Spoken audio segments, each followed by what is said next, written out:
শবে বরাত উপলক্ষে ওই রাতে করার জন্য হাদিসে আলাদা করে এই আমল, এই নামাজ, এত সূরা, এতবার, এরকম কোনো কথা কোনো বিশুদ্ধ হাদিস দ্বারা প্রমাণিত না। কিন্তু আমরা অনেকে মনে করি শবে বরাতের নামাজ এত রাকাত, প্রথম রাকাতে অমুক সূরা এতবার, দ্বিতীয় রাকাতে তমুক সূরা অতবার, এরকম একটা গদবাদা সিস্টেম আমরা অনেকে বানাই নিছি না। এগুলোর কথা কোনো হাদিস দ্বারা কিন্তু প্রমাণিত না। হাদিসের নামে, ইসলামের নাম মন গড়া কিছু করলে সেটা কিন্তু জায়েজ হবে না। এই রাতে আল্লাহ তাআলা অন্যের প্রতি হিংসা আছে, শত্রুতা আছে, তাকে আল্লাহ মাফ করেন না। আর যে শিরকে লিপ্ত আল্লাহ তাকে মাফ করেন না। আপনি মাজারে সিজদা করেন আর শবে বরাতে সারা রাত মসজিদে সিজদা করতেছেন আর কান্নাকাটি করতেছেন, লাভ নাই, কারণ আপনি শিরকে লিপ্ত। শবে বরাতের সাধারণ ক্ষমা বা মধ্য শাবানের রাতের সাধারণ ক্ষমার মধ্যে আপনি পড়বেন না। এই জন্য শবে বরাতে আল্লাহ তাআলা সাধারণ ক্ষমা যদি আপনি পেতে চান, তাহলে আপনার কি করতে হবে? আপনার নিজেকে শিরক থেকে মুক্ত করতে হবে। শত্রুতা বিদ্বেষ কারোর প্রতি রাখা যাবে না, সবাইকে মাফ করে দিতে হবে। আল্লাহ আমাদেরকে তৌফিক। আল্লাহ তাআলা ক্ষমাশীল। যত গুনাহ আপনি করেন, যদি আল্লাহর কাছে লজ্জিত হয়ে চোখের পানি ফেলে দিয়ে বলেন, আল্লাহ আমি আর করব না, আমি ভুল বুঝতে পারছি, আল্লাহ, অনুতপ্ত হন এবং না করেন, আল্লাহ তাআলা সব মাফ করে দিবেন, সব মাফ করবেন। এমন একটা পাপ নাই পৃথিবীতে যে পাপ ক্ষমার অযোগ্য।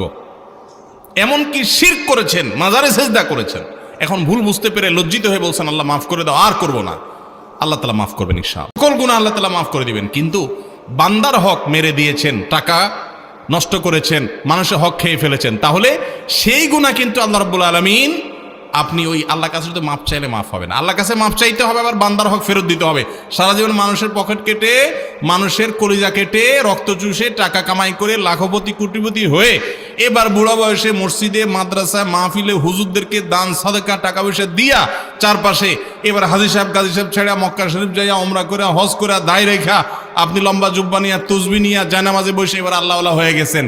আর সারা জীবন মানুষের পকেট কাটছেন, জীবন ধ্বংস করছেন, আত্মসাৎ করছেন, ঘুষ খাইছেন, দুর্নীতি করছেন।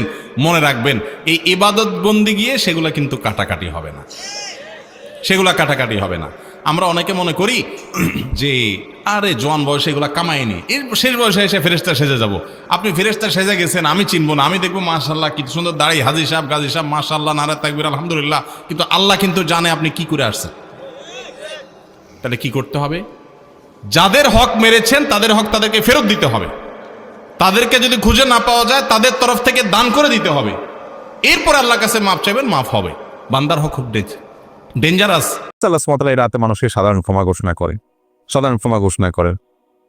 আল্লাহ তাআলা গণহারে ইমানদারদেরকে মাফ করেন, তবে অর্থাৎ ছোটখাটো যে গুনাহগুলো হয় মানুষের সবগুলো আল্লাহ তাআলা মাফ করে দেন। তবে দুই ধরনের গুনাহ করলে সেগুলো মাফ হয় না, বা তাদেরকে আল্লাহ তাআলা গণহারে মাফ করেন না।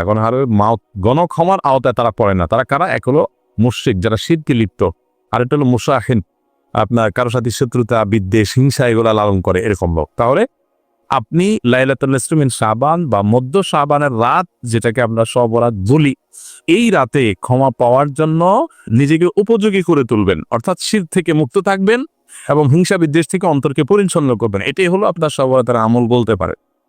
অর্থাৎ মধ্য শাবানের রাতের আমল হলো এটাই বলতে পারেন যে এই দুইটা গ্রুপের মানুষকে যদি আল্লাহ মাফ করবেন না, অতএব আমি ওর মধ্যে আছি কিনা চেক করে, ভেরিফাই করে, যাচাই বাছাই করে নিজেকে সেখান থেকে বের করে আনা এবং নিজের মনটাকে ফ্রেশ করা, কারোর প্রতি বিদ্বেষ হিংসা না রাখা, কেউ করলেও তাকে ক্ষমা করে দেওয়া, উদার মন হওয়া, হিংসা না রাখা এবং শিরক থেকে মুক্ত থাকা। এটা হলো আমাদের সবচেয়ে বড় প্রস্তুতি এবং বড় পড়া।